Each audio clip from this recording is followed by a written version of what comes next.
Qual foi a última vez que você voou um avião? E qual foi a última vez que parou para pensar de onde vêm as refeições que foram servidas em seu voo? Toda a logística de preparação da comida servida todos os dias acontece nesses espaços. Fábricas enormes com alta mecanização capazes de atender os mais de 1.500 voos que decolam diariamente no Brasil. Agora imagine você coordenando toda essa operação em um mundo onde cada voo tem um destino diferente e uma combinação distinta de alimentos que tem que ser servidos para se adequar aos passageiros, ao destino final e à cidade de partida de cada avião. Tudo isso em até 8 horas antes da decolagem. Então, como todo esse processo é realizado a tempo e como sequer surgiram as refeições que conhecemos hoje em dia nos aviões? Essa é a incrível logística que são os serviços aéreos do mundo moderno, e você irá conhecer esse processo agora. Hoje em dia, mais de 25 mil refeições por dia são preparadas para serem servidas dessa maneira, em bandejas prontas para o consumo. Mas nem sempre foi assim. Voltando lá para a década de 1950, as refeições durante os voos eram reais banquetes.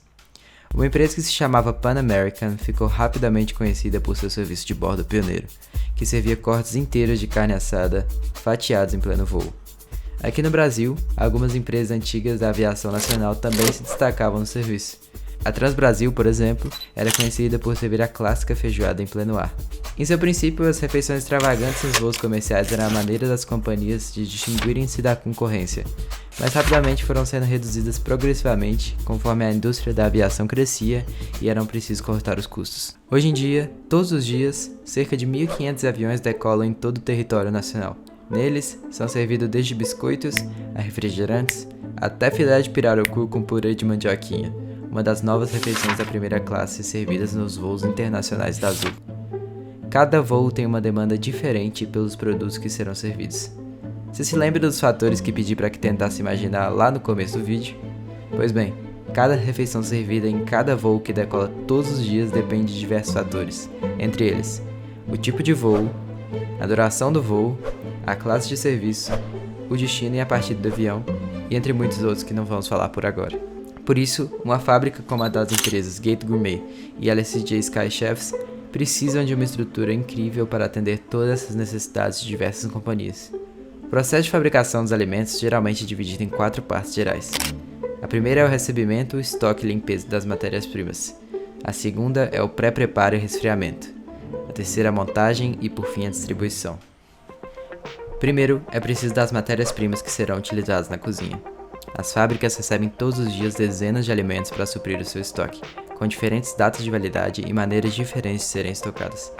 É necessário um constante monitoramento dos produtos em estoque, tanto para minimizar o desperdício dos alimentos, quanto, é claro, para garantir a segurança do consumo deles.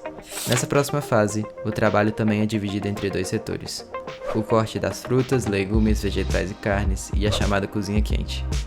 No primeiro setor, são feitos todos os cortes dos alimentos que serão utilizados pela cozinha quente.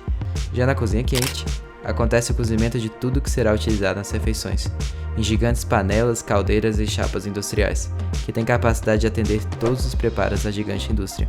O alimento, depois de cozido, é totalmente resfriado em uma outra câmara, passando dos cerca de 60 graus Celsius para a casa dos 10. Esse processo é realizado para evitar contaminação e facilitar o processo de montagem. A fase de montagem é provavelmente a segunda mais trabalhosa de todo o processo industrial. Isso porque tem diversas exigências de acordo com cada companhia aérea. Isso acontece porque cada uma dessas indústrias atende diversas empresas, tendo que se adequar constantemente às exigências e à variedade do cardápio de cada uma delas. Para o processo de montagem, as indústrias recebem instruções bem claras sobre como cada um dos pratos deve ser montado, quais ingredientes serão usados e até a própria apresentação da refeição.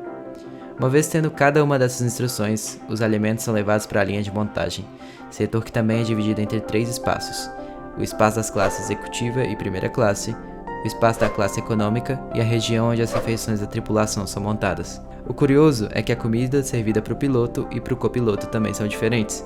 Imagine em um voo se a mesma comida servida tanto para o copiloto quanto para o piloto. Agora imagine o que aconteceria se houvesse algum tipo de contaminação, mesmo que não intencional, nessa refeição. Não é preciso continuar a história para você entender quão trágico isso seria, e esse é o motivo pelo qual as refeições são separadas em todos os voos que decolam atualmente.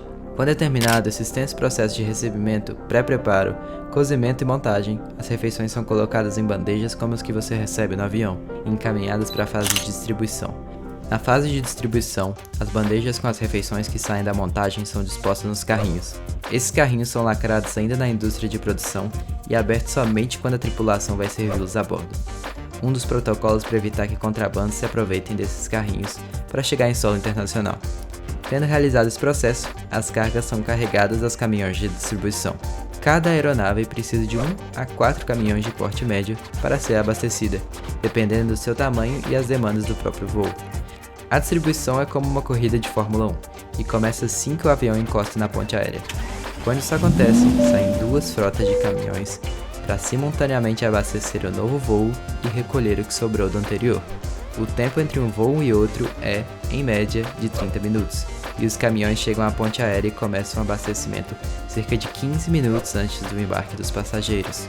Uma refeição que está sendo preparada nesse exato momento em uma das indústrias como essa será servida daqui a aproximadamente 10 horas. E ainda tem mais um desafio nessa história toda: as restrições alimentares.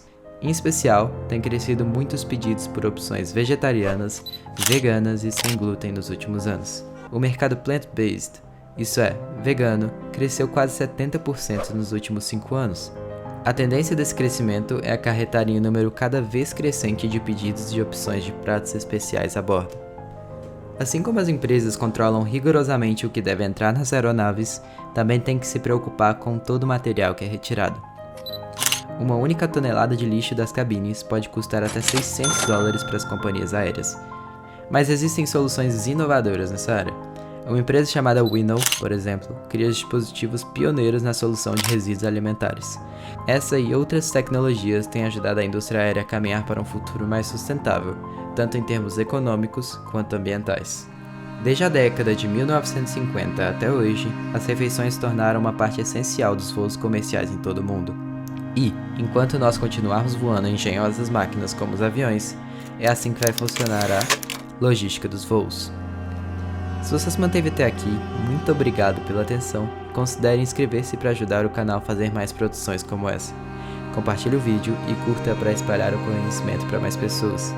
Novamente, muito obrigado pela presença e esse foi o Grafia Bio, Logística dos Voos.